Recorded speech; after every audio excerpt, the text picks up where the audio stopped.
Trust me, I went there.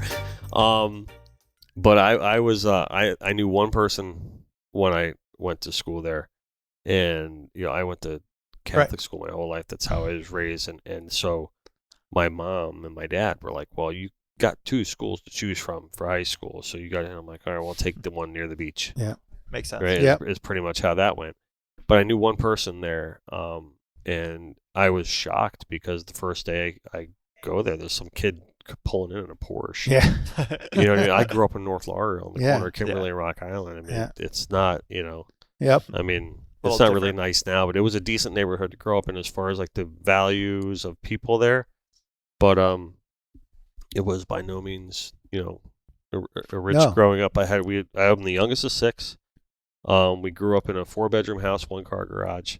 And we all made it work, and that's the whole grow where you planted and how it goes. But my dad owned an AC business, and put all his girls through college, and made the boys pay on their own, and which is the way it should be. It's fine. But yeah, I mean, so what are you doing? The blonde here, Kyle? Yeah, I'll go with the blonde. All right.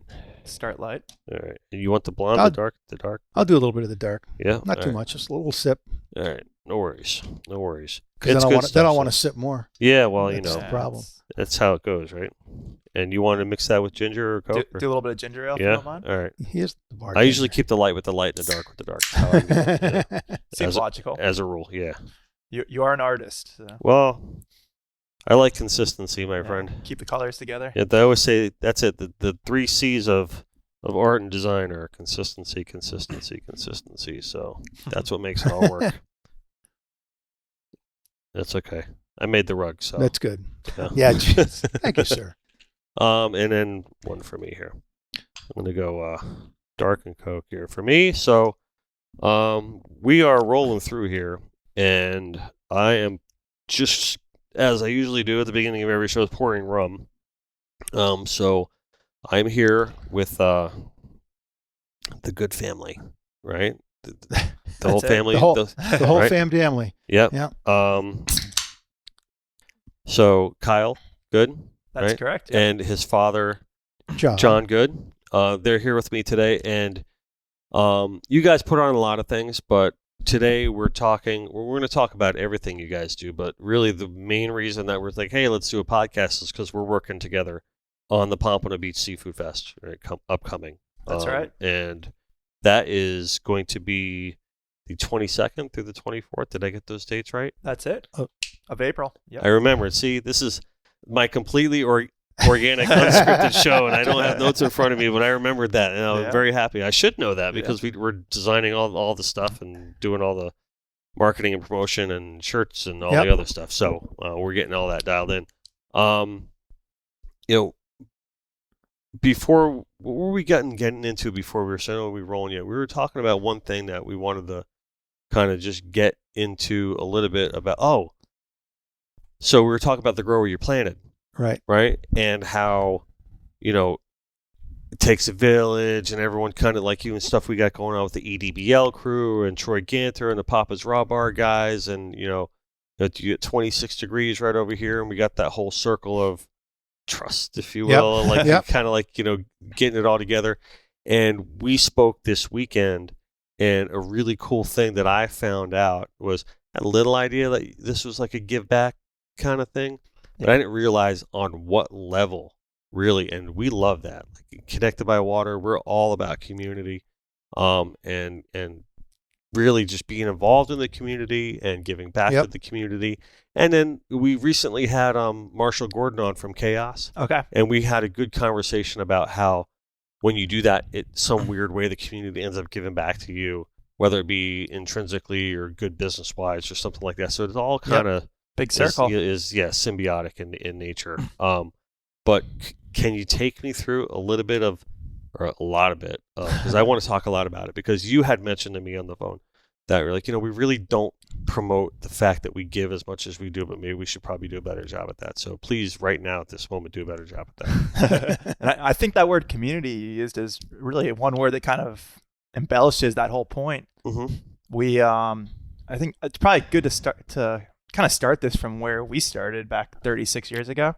Please. And kind of why the festival came to. So yeah, why? What made you? So I'll lend the torch to my father on that note. So it all started back in I've been on the Pompano Fish. I was on the Pompano Fishing Rodeo board and committee for 30 something years, I guess. Okay. And it actually came out of, we were the gal who, Patty Carr, and her husband Vincent ran the rodeo at the time. We had always done our awards out at, we did it at the harness track for many years, and then it moved to Crystal Lake Country Club, and we weren't real happy with that. So we were actually, it's kind of a funny story since we're here drinking some rum, but Patty and Vincent, my wife Laura and I, we were up in Okeechobee doing some bass fishing and doing a lot more drinking than bass fishing. Okay. And we were coming home from that weekend, and we were talking about the rodeo and what we were going to do to make the for our awards, and we kicked around the idea of a seafood festival. And so actually that's where it all started. We actually went to the chamber and said we have this idea to do a seafood festival, and we want to do our awards at the end of the tournament. So the seafood festival and the rodeo were always on the same weekend in the early days.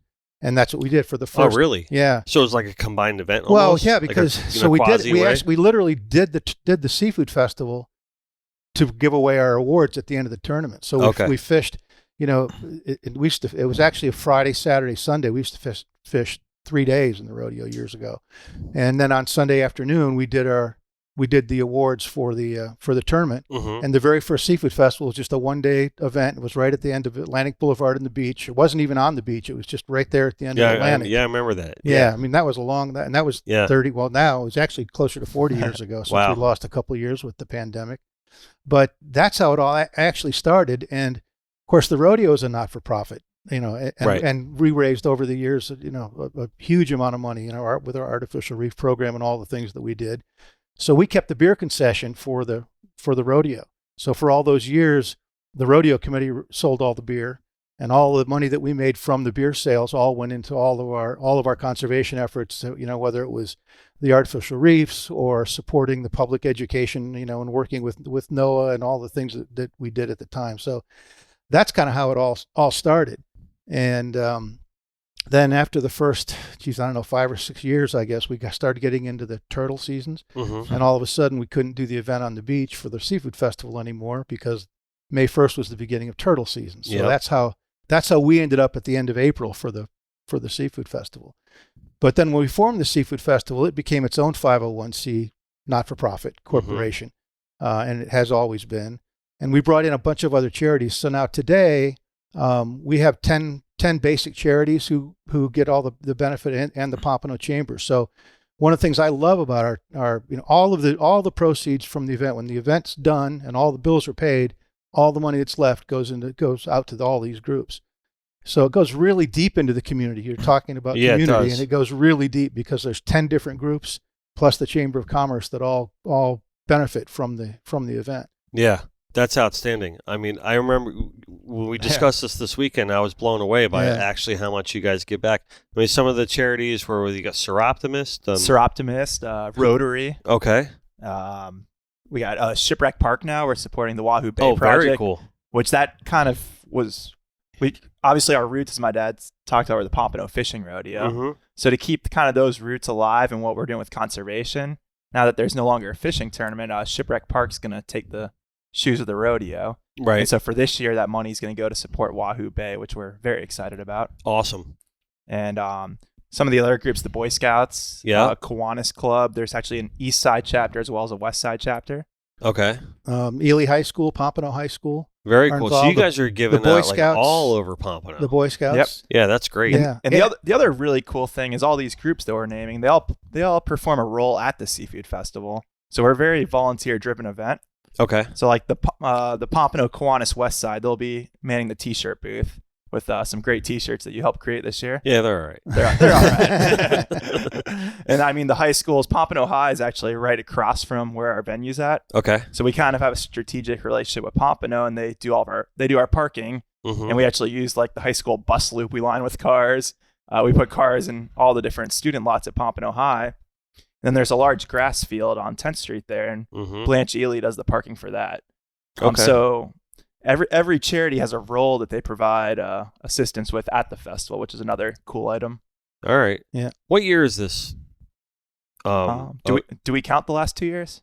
Yeah, we're having that debate. This is the 30, all right, so what's the debate? This is the 36th Seafood Festival this year. Okay. But it would obviously be the 38th if we hadn't lost 2 years. Okay. Well, I think if you didn't do them, then you just go right to 36, right? I mean, you've been doing it for 38 years. 38 years. 36. All right, so that's a long time. It's a long time. And then were you 36 or 38? Still, that's up there for doing an event like that, especially when you get the whole community involved. Of course. There's got to be a lot of work. There just are very few. I don't know that there's another community event in South Florida that has lived as long as the Seafood Festival has. And particularly in today's world, these community events, the volunteer-driven events, are really tough anymore. Yeah, I don't think there is one that's. I mean, the only other one that I can think of that's been going on as long, but it's a different thing. It is the boat parade, but it doesn't have. I mean, it's got a give back component, but not like this. Yeah, right. Yeah, and it doesn't have a volunteer component like this, and that's just put on by the chamber.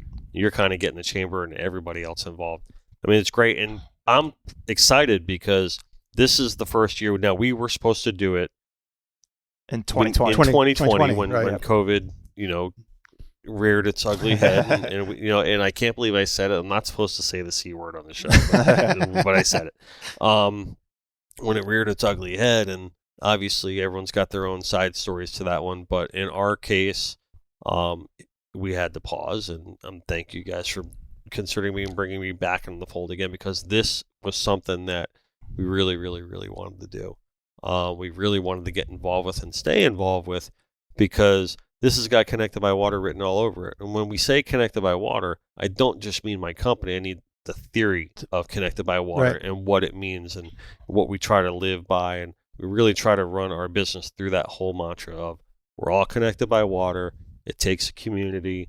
And waters bring people together more than they divide, and you got to believe that. And it's, it really is the truth. Yep. If you look up and down the intercoastal, the one common thread between Lauderdale by the Sea and Pompano and Deerfield and even Boca is the fact that we all share that intercoastal waterway together, and it crosses over boundaries. Yep.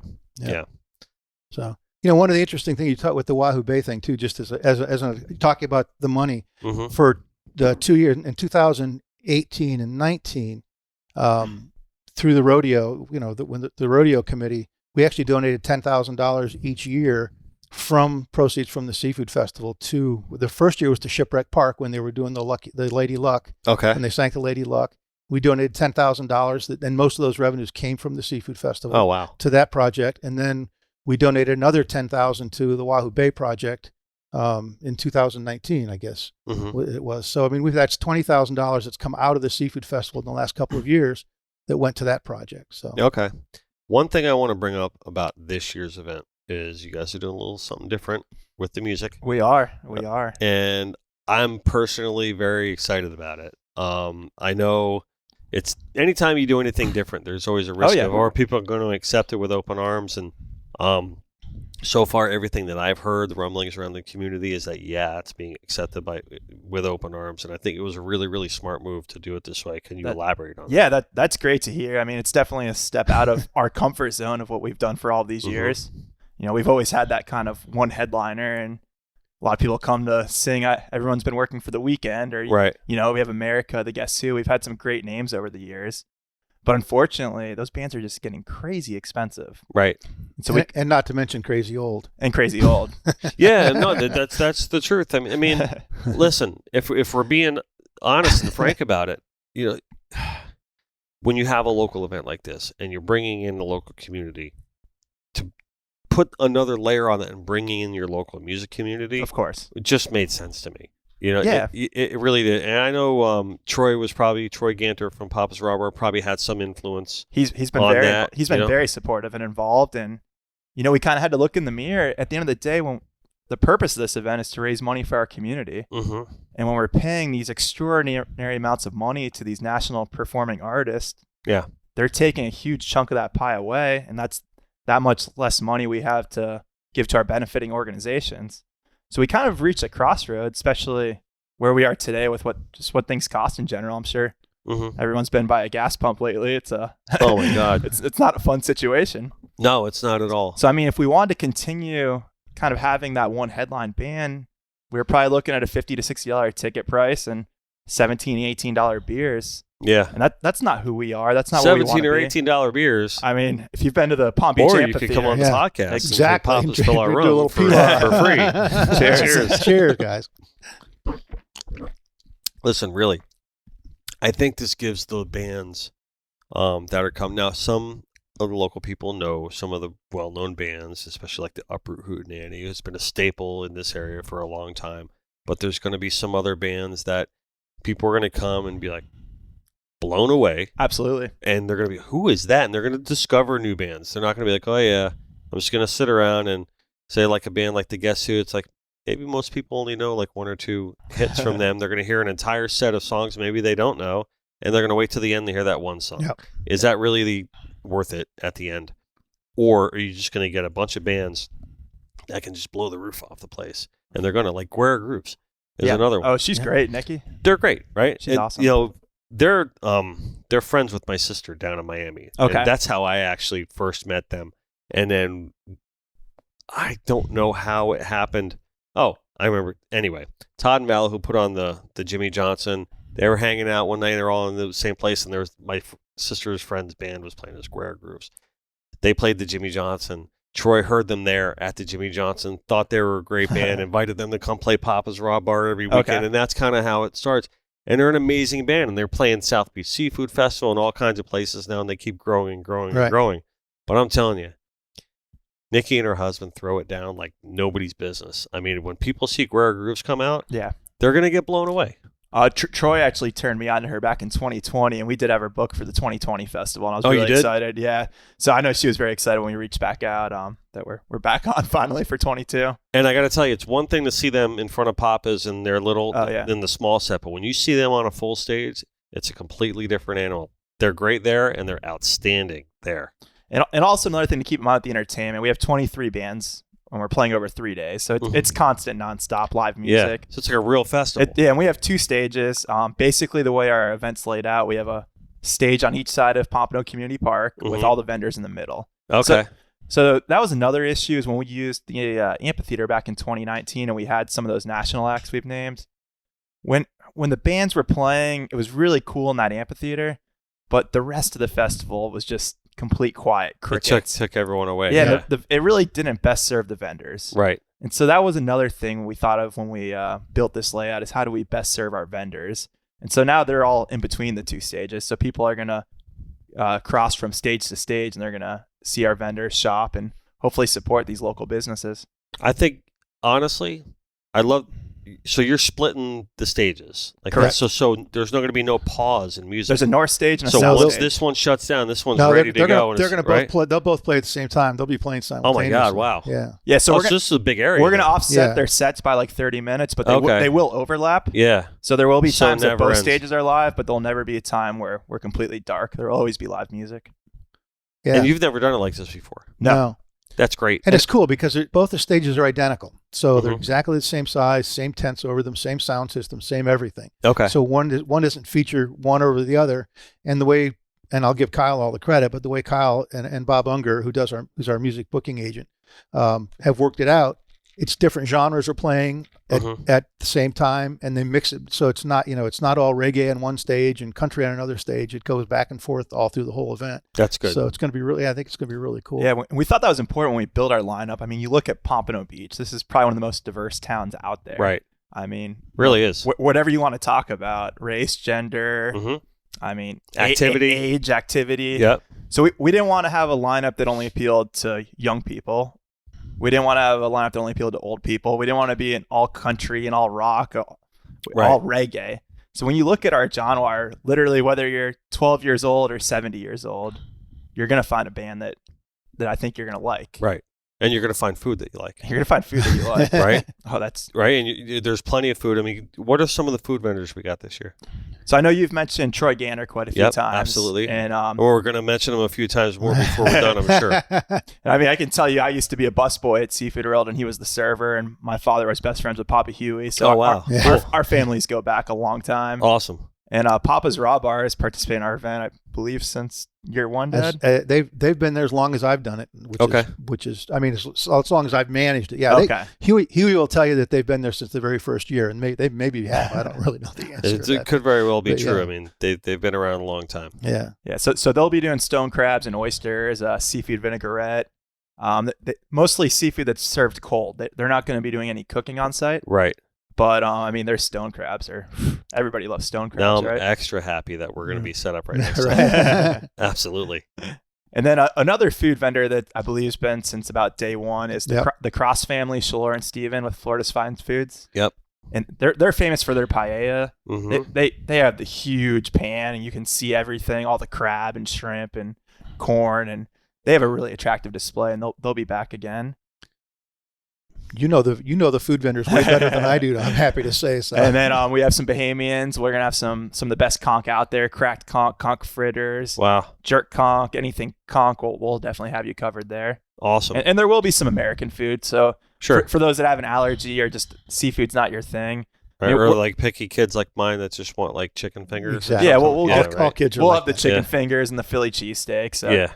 Don't be afraid to not come because seafood's not your forte. Right. Well, that's the thing. It's like this is more. I mean, it's called the Pompano Beach Seafood Festival, but there's more to it than right. It really is. Yeah. On the food side, one of the things that I'm really happy that we've done is if you came to our festival 10 years ago, it was all kinds of great seafood, but it was kind of fried food after fried food after fried food. I mean, it was just there was an awful lot of that kind of food there, and people's tastes have changed and times have changed. Mm-hmm. Not that we won't have that, but we don't have one after another anymore. The Florida Fine Foods will be our biggest vendor that does all that kind of stuff, but then there will be some others doing it, but it's not going to be just miles and miles of that, and so there's going to be more fresh food and conch and all the other things that people really like now. So right, yeah, I think to what my father was speaking of. I mean, for many years there was just a circuit of seafood festivals throughout this country that there'd be 10 food vendors that would travel the country, and they would be at every one of these. Oh, really? Yeah. It was just kind of the same fried crap, if I'm allowed to say that word. It was just a row of it. You can say whatever you want. It's fine.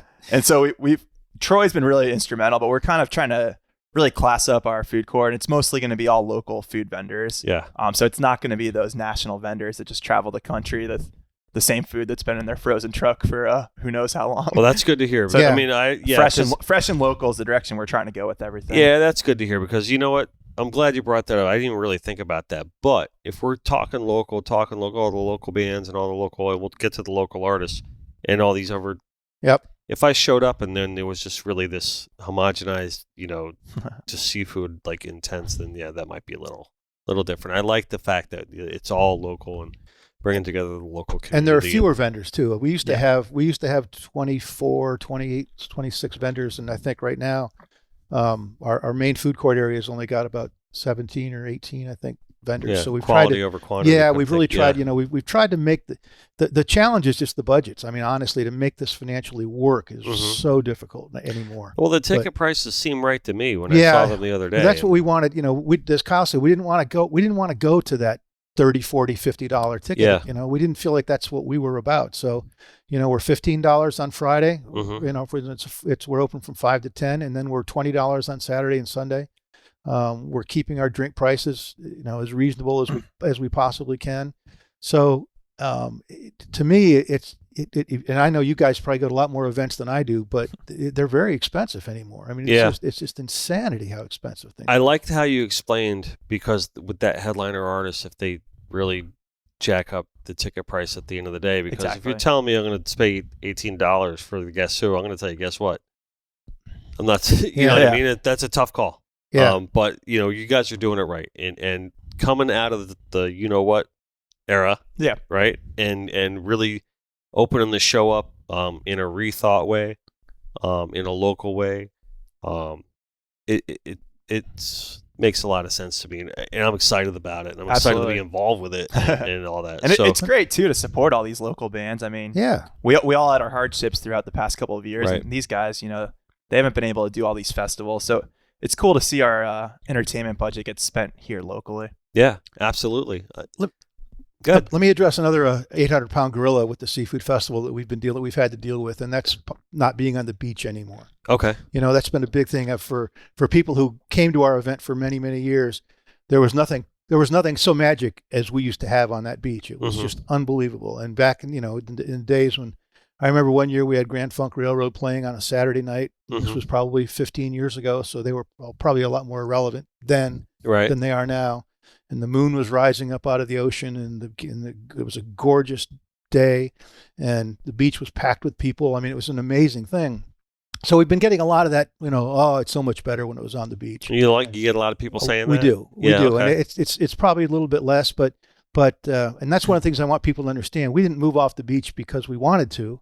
We moved off the beach because if you've been to Pompano Beach lately, with the phenomenal work they've developed that beach down there just literally is not a place to do an event like ours on that beach anymore. But the good news is we moved to Community Park, and Community Park's a fabulous venue for an event. It's a great park. Yeah. I tell everybody, had you never gone to the beach and you just came to our event at the Community Park, you'd go, wow, this is a great event. So, I hate to see some of the naysayers sometimes still out on social media say, oh, go back to the beach. Well, you know what? A, we don't have the option to go back to the beach. And B, by being in Community Park, we've been able to save a lot of money. And again, keep the event alive, and there's parking there. It's a great event. It's a great venue now. I'll be honest with you, I love the beach just as much as the next guy. But when it comes to going to a concert or an event, I prefer being on solid ground. Yeah. I mean, because if you're have to trudging through the sand and everything, and it's probably nicer to go to the park, instead of going to the beach. I remember carrying cases of rum through that beach in a very crowded environment. Yeah, it's not an easy terrain to navigate. So listen, it all works out at the end of the day, because at the end of the day, I think people just want to come out, have a good time in the best way possible. Exactly. Right. And listen, I think a lot of it is going to come down to how well people are going to respond to the music, because I don't think they know yet how good that part's going to be. Because they're just going to be shaking their heads and jamming out the whole time, and it's going to be great. I think the quality of the music we're going to have this year will be far better than any year we've ever had. Yeah, I agree. Overall. Yeah. Because rather than putting all of that time and effort and money into those 2 or 3 acts at the end of the night, we're going to have all these really good acts playing all day long. Yeah. So the quality of the music, I think, is going to be phenomenal. And I'm not sure even local bands is the right way to classify this. I mean, we're talking all the way from South Miami to Northwest Palm Beach. Yeah. And I mean, and even community out west as well. It's not like we just went our backyard of Pompano and picked our 10 bands that play between 3 different bars. Bob Unger, who my dad mentioned, or who does our entertainment, I mean, we really tasked him to kind of go all the way to the south end of Miami, all the way up north. Because our whole goal is, if there's a band that's really popular in Miami, we want to bring that group that follows that band and bring them to Pompano for an evening. Yeah. And same with up in Palm Beach. I know we have a lot of bands out of Delray and West Palm. I think, when I say local, I generally mean in my heart, Stewart all the way down to Key West. Yeah, South Florida. I mean, all of South Florida. I mean, I really kind of we're all just kind of one group, I mean, obviously we're a Pompano-based business and people and artists and podcasts and all that, and that's grow where you're planted, and stem out from there. But really, I kind of consider that whole Stewart all the way down all one thing. You know what I mean? There's a couple parts of Miami we don't talk about. I'm just kidding. I love you, Miami. Yeah. Oh man, I thought our traffic was bad here, and I went down to Coral Gables the other week. And oh my gosh, I went down recently. So let's see. I do all the Jimmy Johnson events, and they have their the Tournament of Champions that they do in November. And I had to go down there after work one night. It literally took me 2 hours to get from here. It's crazy. And I left at 3:30. I thought I was beating traffic by doing it. I don't think it matters anymore. There is no beating traffic. Yeah, I don't think it matters anymore. And then the express lane seems great until there's an accident in the express lane. I took the express lane. It took me 2 hours. And then you're watching everyone go by on the other side. So. I'm like, oh, it's business related. I got to get down there quick. You know what I mean? And it didn't matter. No. I don't know. So anyway, thank you guys for pushing forward and doing this event. I want to talk about this isn't the only event that you guys do. And when did you guys really become an event company as opposed to just starting to put on the seafood fest every year? Because you guys do boat shows too. Well, the answer to that question starts before I was born. Okay. All right. So take me back to that time, Carl. But boat shows, that's really like your meat and potatoes, though, isn't it? So, yeah, it is. The try to make a long story really short, I grew up in the boat business. Well, my dad, we moved to Florida, and we moved to Pompano, actually, in 1959. My dad worked for Chris Craft. Oh, wow. In Michigan, and Chris Craft moved their corporate offices from Michigan to Pompano in the late 50s. They did? Yeah.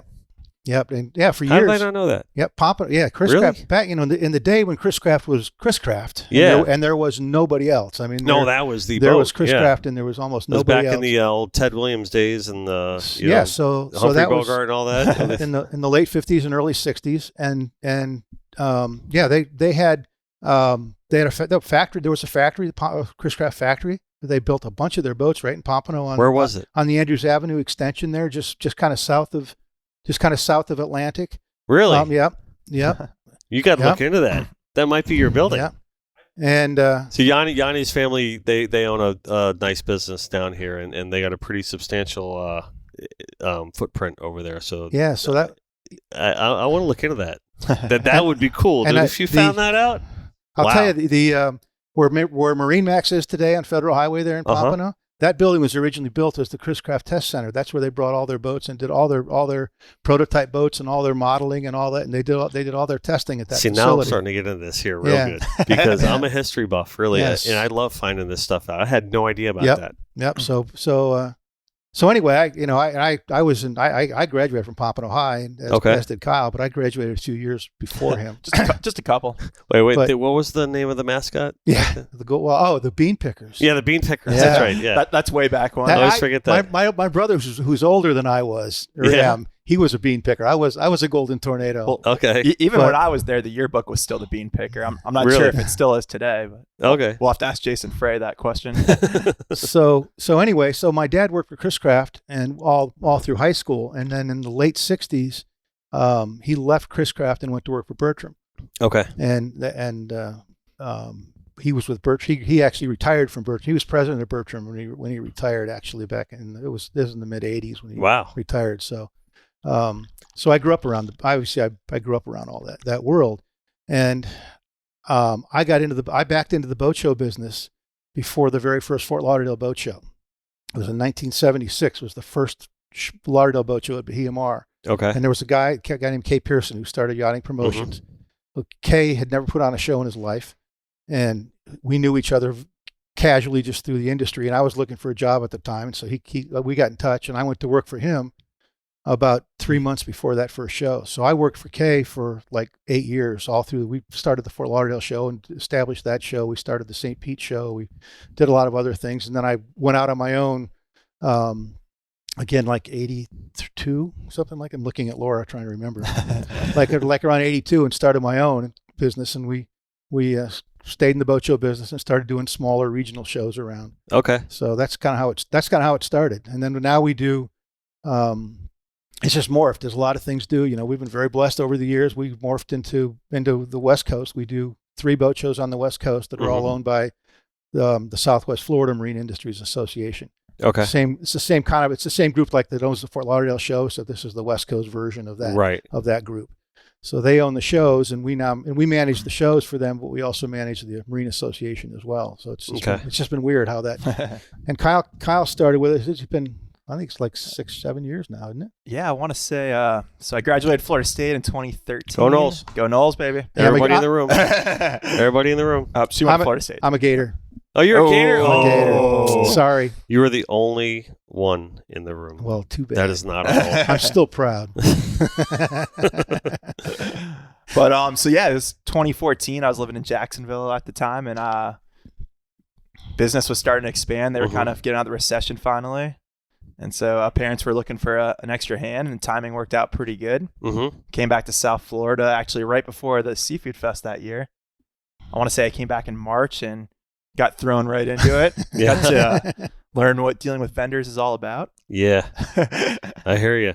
You know what always amazes me? In the we'll call it the marine industry, right? How big of an industry it is, but how small. How small. I've never seen such an industry that's so condensed and so wide at the same time. And it all depends on how you're looking at it at the time. But, like the coconut telegraph that runs through and all that, whispers travel, like ripples on a still lake. And it's just, it amazes me, this business. And, it's an easy web to get caught in, and it's a very difficult web to rise above and just maintain your dignity and your sanity and all the above. And so kudos to you for. Yeah, it's been. It can't be easy. You know what I'm talking about. I do. Right? There's a lot of characters. I deal with it all day long. Yeah. Right. We've been out. I quit my day job like 9 years ago, and we connected by water proper celebrated its 3rd anniversary. So I also freelanced while I had my day job for years in this industry, and ever since I was 17 years old, I was in my first marine life art gallery, kind of right behind us over here. So I've had some pretty good exposure to this business, and it just amazes me that over time, the more things change, the more they stay the same, and it just it's baffling to me. It's crazy, and Pompano has just such a history within the marine industry. It really is. It's just crazy. Yeah. I mean, merits, and there's so much history. Yeah, the whole Chris Craft thing was. I mean, in those days, Chris Craft at one time was the largest employer in the city of Pompano. Yeah. Really? Wow. Yeah. Wow. Yeah. What a great boat company, though. I mean, it's such a classic vessel. I mean, really. Yeah. Yeah. If you look at Pompano, I mean, Pompano is to the marine world probably what like Soho is to the art world. It's really kind of like this. It may not be the most money making or whatever, but it really is somewhat of an epicenter of like a nexus of where all this, happens. And all of South Florida. I mean, in the marine industry, all of South Florida. You can't discount the contributions Miami has made, and Palm Beach has made, and the Stewart area, and the builders and all the people. Yeah, I don't want to discount any of that. Oh no, I love Pompano. But Pompano, there's just a charm to it because it's not your big money town like a lot of these places are, but it's just got the heart and soul of. I know exactly what you're talking about. Where the salt of the earth kind of. It's always funny when I travel and people ask where you're from. Yeah. You never want to say Miami. Right. And then you say Pompano and they have no idea what you're talking about. No, you got to say Fort Lauderdale. And then you say it's in between Fort Lauderdale and Boca, but the stereotype they have, and you're like, it's hard to understand what Pompano really is about. Yeah, it is. It is. I mean, you can't, you're right. You say Fort Lauderdale, and that's probably the closest that you can get to people understanding kind of where. And they know the airport, and they flew in there before. Yeah, exactly. And there's just so much history. There's, I mean, the fishing fleet at Hillsborough Inlet. Mm-hmm. I mean, back in the many years ago, was just there was no place else like that. Right. And Skip, Captain Skip, obviously well. You know him well. Well, I go back when I knew Skip when he was when he was little, because there's so much history with his family, with Tom Hall, and then the Guernsey family. I don't know if you know that whole history, but it's Skip gives me an earful about a lot of that too. Whenever he's actually, we wrote a great article a couple of years ago for the Rodeo magazine. I should get you a copy. There's a whole history of the Helen-S. Oh yeah, I'd love to read that. Yeah, it's pretty interesting. Yeah, I really get into that. Like I really do, and I love having Skip on the show. And it's just he's such a character, and he's so well loved, and how can you not like Skip? Oh yeah, he's a teddy bear. He's like the most likable guy in the world. Yep, he is. Yeah, and it's so you guys go back from doing some work in the rodeo for sure. Like you guys have had a relationship before that. Before the rodeo, or is that really kind of no? I mean, that's when I first met Skip was through the rodeo, but that was when Skip was in high school, I think. Yeah, it was a long time ago, because the rodeo had such a great history in Pompano. There's no other tournament over the years that has given back as much to the community as the rodeo did. I mean, is that coming back? I know that I've heard some rumblings that it might. I don't know. I mean, honestly. Are you hopeful? I would love to see it come back. I think Pompano needs the rodeo back. I would love to see it come back. And as I've told everybody who's ever asked me, you guys want to do it, I'll be your best committee member. Yeah. But I'm not. it's like a lot of things in life. It takes a tremendous amount of work to make it work. It would not be an easy thing. It's not an easy thing. So, if the right thing came along, I mean, Skip, when I finally told Skip after 2018 that we just, we're our boat show business and our marine industry business had just gotten so busy. Because we didn't get paid for doing the rodeo. We were doing it totally volunteer. And I just said, we just can't put the time into it anymore as much as I love it. And I do love the rodeo. I mean, I literally go back. I think I got on the rodeo committee in about 1979 or 1980. Wow. Yeah. So, I mean, I was on that committee for a long time. They used to put up some good tournaments, man. That used to be the tournament. By far, well, there was nobody else. Yeah, I mean, that was it. Remember one year they caught that marlin, and and that was back in the day when people were pulling out monster mahis out of the water. It's like you really don't see a lot of mahis caught that big lately. I can tell you a lot of stories. Yeah, I can tell you a lot of stories. Well, we're on the podcast, so don't hold back. You did bring up the marlin. I know that's a good story. Yeah, so the Marlin story was the Renegade. Mm-hmm. It was a 54 Bertram, 54 Bertram, I think. And they'd run over to they caught that fish in the Bahamas. Uh-huh. And which was obviously not the most legal thing they could possibly have done. But they called us on the radio or probably on the phone, I don't remember, and said we have a Marlin, we think he's over 400 that we're bringing in. Well, we were on that barge right at the Sands. We used to bring in the barge, the flotilla, and we did our weigh-ins at the bar on the barge, and we built up a scaffolding and we had a couple scales on it. And it's like, are you kidding me? We can't weigh a 400-pound marlin here, uh-huh. And so we had like 3 hours. Well, because they were running back from the Bahamas with this fish. I believe Vince told me they were at the Red Lion having breakfast. When they called it in Bimini. Yeah. Oh, really? Yeah. Wow. Those guys were crazy guys. So the barge had big spuds. I don't know if everybody knows what the spuds are. The big metal tubes that hold the barge in place that they raise up. So that was very tall. So we ended up over that period of time figuring out a way to get up on the top of one of those spuds and mounted a scale on there, and when that fish came in, there's great pictures of that somewhere of that fish. I remember that fish being hanging in the on paper. that. Yeah. It was like right in the front of the Sun Sentinel. We had a hell of it. Oh, it was nuts. But we got it in. We got it weighed. Yeah, that was back in the day before when we were still bringing in a lot of billfish, which thank God we don't anymore. Right. Yeah, exactly. I remember days when we'd fill the dumpster with sailfish. Yeah, that's just not good. And today I think about that, and it makes me sick to think about it. But then it was everybody. That's what we did. Yeah, well, you can't. Yeah, exactly. You look back the way things used to be. You can't really criticize it too much because it was just a lot of things were commonplace. I mean, it's like smoking on an airplane. Yeah. Right. No one ever thought twice about it. You know what I mean? Now, if someone did it, you'd be like, "What the heck is going on back there?" You know what I mean? Yeah, it's the same kind of thing. Your cultures change and the attitudes change and viewpoints change and. Some for the better and some for, well, why the heck do we even need to do that? But the reality about the rodeo was it was totally volunteer driven. Well, not totally. We did have an executive director, but I mean, at the end of the day, it was all run by volunteers. Yeah. And, the other tournaments that came along that were not volunteer driven, and they've done a great job. I mean, I can't knock any of those tournaments, but we just couldn't compete. We didn't have we were all volunteers and, it wasn't what we did. And so it was a shame because we had so much fun and so many great years. We do a lot of things like give back in community stuff, and especially early on as we were trying to grow our business. We just want to get involved. Let's get out there. Let's get involved and do things. And then you start getting pounded with people asking, hey, can you do this? Can you do that? And then you start feeling bad, like, I'm going to starve. Yeah, and then you're going to, before long, you're going to have to start doing projects for me. Yeah. And I don't know, but it's tough to get around to it all. I can relate. Anyway, and the Seafood Festival committee was the same as the rodeo committee. So all these people are giving all this time to help support the Seafood Fest. And then it was tough to just 2 weeks later kind of repeat that same motion. Yeah, that's true. That's a good point. You got to turn around and then that's a lot to put in. It is. That's a lot to put in. Well, hey, maybe there's a way to make it happen. We'll see. We would love to support it. And so would we. Again, but someone's got to grab definitely the torch a great name and legacy in Pompano. Yeah.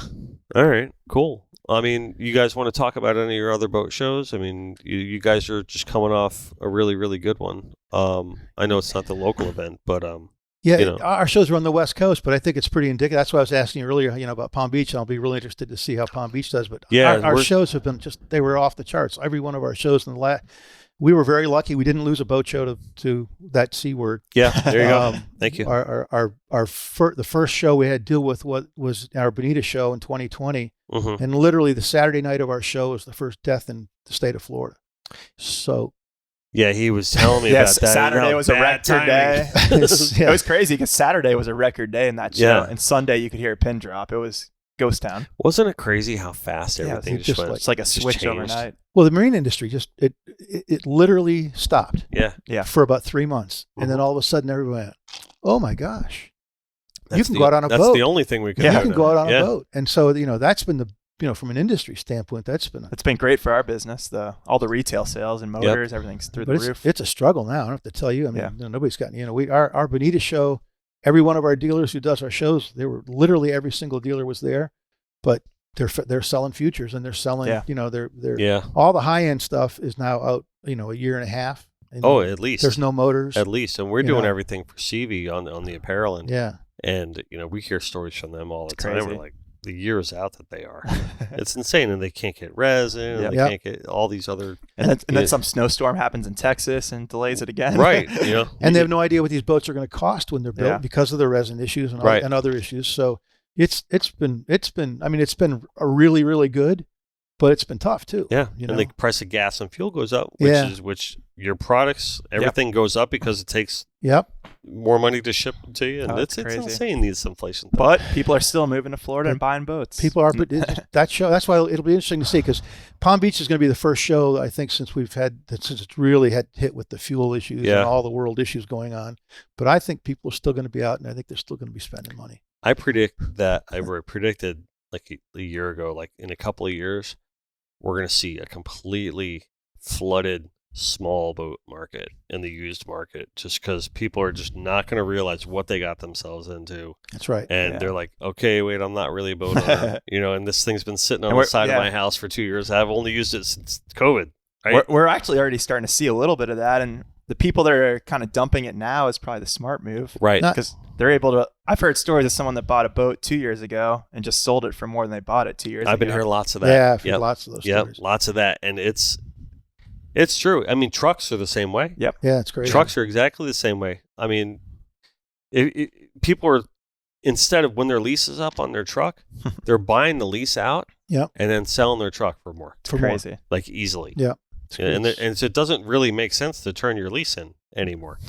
Because you should, if you have a truck, right, it's in high demand. We were talking about not too long ago, Yanni was looking to buy a truck. He's like, they got no trucks. I've been trying to buy. Right? I've been wanting to buy a truck for the last year, and every time I think about it, I go, I'm driving a 2011 with 160,000 mile my Expedition, but I can't replace that truck now. Can't replace it. And really, the places where trucks are being sold at a premium now, because they're tougher to get, and dealerships are just making all their money on the service departments and just trying to weather the storm that way. It's not easy for them either. No. You know what I mean? I firsthand. I mean, Joey sponsors the show. He's a very close friend of mine, and we talk about it all the time. And he's like, puts his arms up. He's like, "What do you want me to do?" It's a blessing and a curse. Yeah, it is. Exactly. It he's like, our service is up and our sales are down, but honestly, it's like you have to raise the price of the truck. It's a matter of supply and demand. It's simple economics. It is. Really. It is. I mean, the boat dealers are. I mean, they're literally, a lot of them are just selling futures right now, and they're getting they're taking deposits. And all the people that are doing are they're buying a place in line. They don't even know what the boats are going to cost, but they feel like if they don't get in line now, they're never going to get their boats. So they're still doing it. Right. Yeah, it's crazy. Like the contracts they're signing don't even have a price in it.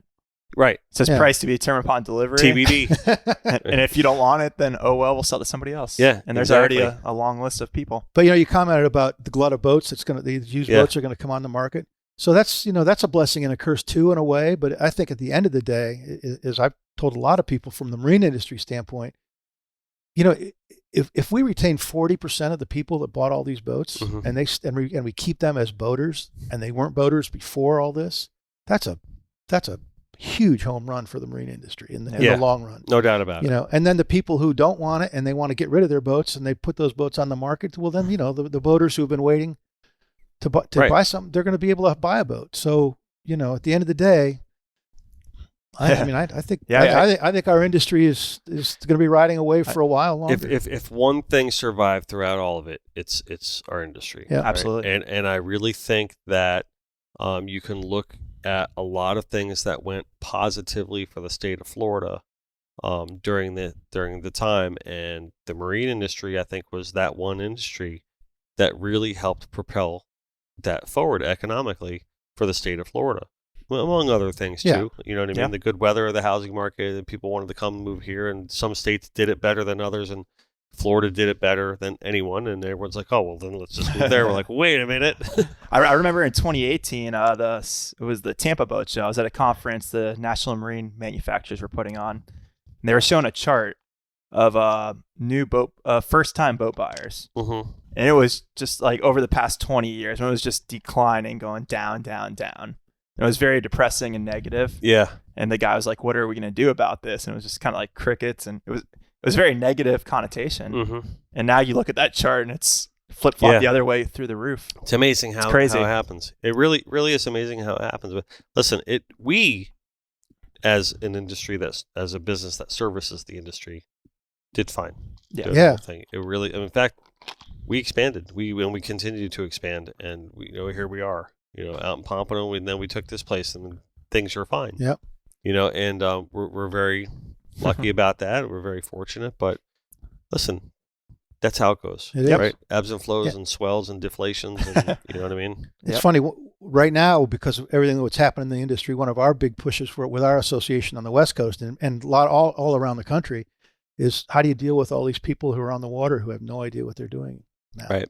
And that's an issue. It's an issue that we're taking pretty seriously. I don't know how much we can affect it, but people have to be safe on the water. And with the number of new boaters, the new boaters who want to learn will learn, and they'll get better. And so what we've started a bunch of different kind of education programs to try to just teach people the very basics. What is a wake zone? What is a marker? Who started the education programs? Our association, actually, Kyle and I and Laura, we've been really very, very involved in it. We've have this program, we're calling it Know Before You Go. Tell me more about that. So Know Before You Go, the campaign is just basically that. I wish I have it in my truck before. I'll show you something that we came up with. We developed a really simple little guide that we printed on waterproof paper that we're distributing for free, getting it as widely circulated as we possibly can. Okay. That just tells people what the very basics are. Literally, it tells you, what's the difference between a slow speed zone and an idle speed zone, and, right? And safe operation. It's funny how many people just need to know that basic stuff that don't know it. Everyone thinks you have to learn the advanced stuff first. And but this is it's literally a quick starter guide. Is kind of what I'm calling it. And we really couldn't find something out there, which is why we created it. Mm-hmm. There's a lot of resources on the internet, but we wanted something that was easy, just a one-page look at. Okay. And the different buoys, the markers, the red and green can get the red right return deal and all that. And the red right returning is different from intercoastal. And right. How do you, exactly. It's simple, but if you don't know, you don't know it. So we've developed now a Know Before You Go display that we're using in all of our boat shows, and we've actually got boating experts who are in the booth that are just there to answer the basic questions for people. Yeah. And it's been really, we just did it again in Bonita, and one of our guys didn't show up one day, so I got to have fun and spend almost a whole day working in that display. And it was really interesting to me because people really did care. They wanted to know. We're teaching people how to tie. How many people don't know how to tie a cleat? Right. It's the easiest thing in the world, but nobody ties a cleat properly. True. No, they don't. People don't know how to tie You wrap 4 circles around that thing, right? If you don't know the knot, tie a lot. Yeah, exactly. You took the words right out of my mouth. It's really interesting. On the cover of your book should be right at Hillsborough Inlet, one of those boats that's just up on the jetty. It's just saying it could happen to you. Yep. Yes. That's funny. Yeah. But it's true how often you could just listen any given weekend. You sit there on the beach on the below the lighthouse and just stare at people and just shake your head. And most of those people just literally don't know. No. They don't know how to pass a boat. They don't know, they just don't know some of the very basic things. So it's a project we're excited about. That's great. Really if there's anything we can do and help or promote that here, please. It's really been, unfortunately, it's been designed on the West Coast, so a lot of our verbiage and stuff is related to the waters over there. But it's the same. We could do that something similar to it here. I know the Central Florida marine industry is just kind of a lot of associations around the country have kind of taken our idea now, and they're redoing our flyer and doing it for. Yeah, I'll show it to you. It's okay. Actually, I'd love to see that, because we talk about boater safety here on the show quite a lot. A lot of times, we promote EPIRBs. Yep. Okay. And everyone should really have one on their boat. Absolutely. It's the first purchase that you should make when you buy a vessel. Absolutely. And I don't care if you're on a kayak, or I don't care if you're on a 80-foot Viking, which 80-foot Viking likely has one, because those guys have been around the block. Yeah. But it's just such a valuable tool. I mean, we can bring up circumstances, to where it could have made a huge difference in a lot of people's lives. And we bring up circumstances that it did make a huge difference in a lot of people's lives that are still living. Yep. And ACR is a company that we're very heavily involved with, and we're very good friends with. We do have that synergy with, and we promote them as much as we can on the show for absolutely free. We don't ever charge them a dime, because that is a product that we really, really, really believe in a lot. And it's a company that does care a lot. Mikkel, who runs that show over there, does an outstanding job. And then I hooked up with them through my friend Justin Broderick, who for a time was a part of this show. And, I want to give them a plug, because they really do a good job in providing safety for a lot of people. And the other thing too is, I really think it should be. I'm not the type of person that wants to require anyone to do anything, but I really almost think it should be a requirement that take a boater safety course before you get on there, and you and your family. Listen, you could be out on the boat one day with your kid, and you could pass out for some reason, and if your 10-year-old boy or whatever had that boater safety course with you, he could likely either get on the radio and know who to call, or navigate the boat home. But you really want him to grab that radio and make the call before he does anything, But the basics, like you're saying, and knowing the channels of how to call the right people, and so your words don't fall on deaf ears, and what could be crucial minutes. Yep. So, these are things that I think people that the back of our guide has all that safety information and how to call and all that kind of stuff. So that's outstanding. Yeah. But listen, we talked about where the industry is on a lot of things and how we've navigated that. We talked about the state of the boats and how the C word affected all that and everything like that. But I really want to bring it around full circle and talk about the positive effect of how coming out of negative circumstances can have on people. And, who knows if that never happened if you would have just operated the same lane. There was one band that we were talking about that you had on the record that we were going to move forward with in 2020, and it didn't happen, and we switched gears. And I think, look, it's a blessing in disguise. It's a blessing in disguise. Absolutely. That we talked to before we all have about to reevaluate. Yeah, and we've talked about it on this show a couple times already about this thing called the Cobra Effect, where it can can bring them, one thing in life can bring on unexpected circumstances, and at the end of the day, you just have to embrace it. Yep. And I think that's what you guys are doing, and I'm proud to be involved with you guys. I'm very happy that you guys came to give me your time today. Really cool to hear about the Chris Craft stuff, and all that's. I want to talk more about you. I think we need to find out if that's the same building. I don't know what gives me this really ghosty goosebump feeling, but I got a feeling that might be synonymous there. There was a big office building right on Andrews, and then behind it was the big factory. I don't know that those buildings are still there, though. I don't know. Yeah, I don't really know. We'll look into that. Well, listen. The Palm Beach Seafood Festival. Pompano. Oh my God! You know why I said that? Because I'm doing we're gonna be all right. We're gonna be at the Palm Beach Boat Show this weekend. Wow, I did say Palm Beach. Wow, yeah. Look at these. Yanni's rolling his eyes. He's like, "Way to go, D." No, but I'm gonna be at the Palm Beach Boat Show set up this weekend. But but the Pompano Beach Seafood Festival tickets are on sale now. You go to PompanoBeachSeafoodFestival.com. They'll be on sale next week. Actually, we're just about next there. week. They're not on sale yet. Okay, not quite, but almost there. Well, when the show airs, they'll be on sale. There we go. PompanoBeachSeafoodFestival.com. Okay. Yep. PompanoBeachSeafoodFestival.com, and you can find you on social media at Pompano Beach Seafood Festival. Pompano Beach Seafood Keeping Festival. it simple for right? you. All right. Yep. Good. Keeping it simple. I like it. Tickets are $15 for Friday, $20 for Saturday and Sunday. Yep. That's right. it. Yep. And come and see the minnow, right? So we have a trailer now, Connected by Water, and we will be set up. We'll be set up right next to EDBL Life, the Papa's Raw Bar, next to Troy and Cassie and the whole gang. We'll all be one big happy family over there, ready to serve you and entertain you and whatever. And we'll have some apparel and different things like that. But more importantly, you guys will have the shirts that we're producing. So be sure to stop by who's doing the selling help? So it's going to be the Kiwanis Club West Kiwanis Side that will Club help with the T-shirts. All right. But you'll see all of our charities out there lending a hand. You'll see that we've got 4 different bars. The Rotary will be doing a bar, Shipwreck Park, Pompano Proud, and who am I missing? Boy Scouts will be selling tickets. And Boy Scouts selling tickets. Awesome. Yep. Awesome. So come out, support your community, support the Pompano Beach Seafood Festival. I said it right there. That's right. See? Right. So right.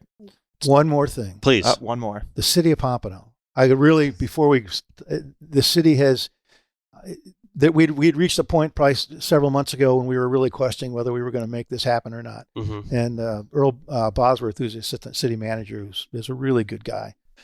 He and I were talking, and he said, "John, you got to make it work." Yeah. And he said, the city's behind you 100%. And he said, whatever we can do, we want to make this, we want to see this thing grow. We want to see it survive. And we're going to, and we're back. So they have been just amazing. All of their city staff, all the people who are involved in the event have they bent really over are backwards. amazing. They've done we're very, very blessed in Pompano to have a great mayor, a great commission, Mm-hmm. and a really good staff, between I can attest Greg for all Harrison, that. the Yep. city manager, and all the other people at the city. And we do over the years, I've done events in a million different cities. And, Mm-hmm. and even though it's my hometown, Pompano's does a phenomenal job. And I just want to go on the record and say thanks to the city, because this wouldn't be happening without them. That makes me really, really, really happy that you just said that, because we started our business out in Coral Springs years ago. Then, that's where we had to move there for a certain reason, but we're there. And so, I quit my day job and I got one place out there, and it grew into like a huge place. And we're like, we got to get out of here. But being that we are who we are, and we paint what we paint, we create what we create, the city of Pompano always gave us so much love, opened us. I mean, obviously we did the bridge project with them, but we've done a lot of other projects with them, and they have shown us nothing but the greatest hospitality and, the greatest favoritism, and they've been so easy and great to work with. And you've named them all, and I have to throw in Horatio. Horatio, he's been a really great friend. And he really is one of those guys that behind everybody making it all happen. And also, just aside from the city, we've probably double the amount of sponsors we've ever had for this event. That's great. Which just means our local businesses are buying into what we're doing, which we're really excited about. Yeah. Eat, Drink, and Be Local, the Pompano Isle Casino, 26 Degrees Brewing across the street. We have a lot of local businesses. And so the Lighthouse Point Yacht Club actually just came aboard, which is Big great. 105.9 is Paul supporting the event. Absolutely. Paul's great to this. Paul's another one that gets involved. Paul and Troy are probably our biggest 2 cheerleaders in the event. Absolutely. Paul gets involved. He comes on the show just the goodness of his heart. Just because this is a local show that promotes the local community, and that's what we do here. Yep. And I'm glad to see how a community can come. Pompano's different in that respect from a lot of places. It's like a wide area town, but it's got such a small town. Even though he's a Boca boy now. That's all right. We'll let him go. We'll let him. I don't let him forget. We know where he's from.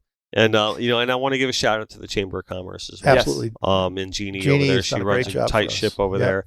And a little bit of a shout out to us, and I'm going to kind of just throw this in at the end and one late. So we just found out today that Connected by Water has been named as the winner of the small business champion for 2022 for the marine sector. Oh, perfect. Great. Yeah, so Congratulations. That's our business won that Congratulations. little award from them. So we're pretty stoked about that. So, Awesome. Again, buy your tickets, show up to the festival. Right, you're gonna be happy. It's gonna be a great time. Yeah, it's just $20. That's it. Costs that much to go to the movies. Seriously, exactly. It costs more to do a lot less. So Exactly. That's it really sure. is some great entertainment. Yeah, absolutely. Go on our website, Facebook, see the lineup, the schedule. I think you're gonna have fun. Awesome. Kyle Good, John Good. Thank you, gentlemen. Thank you so much, Dennis. Dennis. Appreciate Great it. to see you, man. The wonderful Mrs. Good had to endure our entire conversation. Laura's over there being quiet. She's never quiet. I don't know why. Thank you, gentlemen. Thank you for coming in. Yep. I want to say that if you're in the market for a new vehicle, please stop by Joey Cardi Chrysler Dodge Jeep Ram. I know we talked about there being a shortage in vehicles, but those guys are going to work hard to make sure that you guys get what you need, make sure you're happy, and take care of you in any way that they possibly can. They actually do, regardless of what we said, they do have some good deals this month. So please go check them out. Price, selection, and service. I don't want to make any promises, but a little birdie told me that if you do walk in there and say that you heard about them through the Connected by Water podcast, you might get a better deal than most people do. I don't know if that's true or not, but I did hear that rumor. Also, we have been drinking Papa's Pilar rum this evening, and I want to just say that we are very proud to be part of the Papa's Pilar family, and all those gentlemen over there are just really great stewards of carrying on the legacy of the Ernest Hemingway family name. I want to give a mention about their new rum called The Legacy, which is their premium bottle of rum, and it is really outstanding. We don't have any left. Oh, darn. We only get that in limited supply, but hopefully we'll be getting some soon. I can't wait till it comes back. I dream about you. I miss you. Legacy rum. And also we talked many times today about Papa's Raw Bar and the EDBL family and Troy and Cassie. And Papa Huey and Joy. And Papa Huey. And listen, we love them being somewhat like a sister company to us, and we support everything that they do in their local community, and as do they support us and everything that we do in our local community. They remind you to eat, drink, and be local at all times. All right. And if you're online and you want a few shirts for your CV boat, head on over to shop.cvboats.com, where we design their entire line of apparel and we do all their fulfillment. So you might get a return address from Connected by Water, because we make it all and we get it over there for you. So, gentlemen, thank you very much. Thank you, sir. And we will see you soon at the Pompano Beach Seafood Festival. So, cheers. Cheers. Your ego is not your amigo. Always do your best, and at the end of the day, just let God do the rest.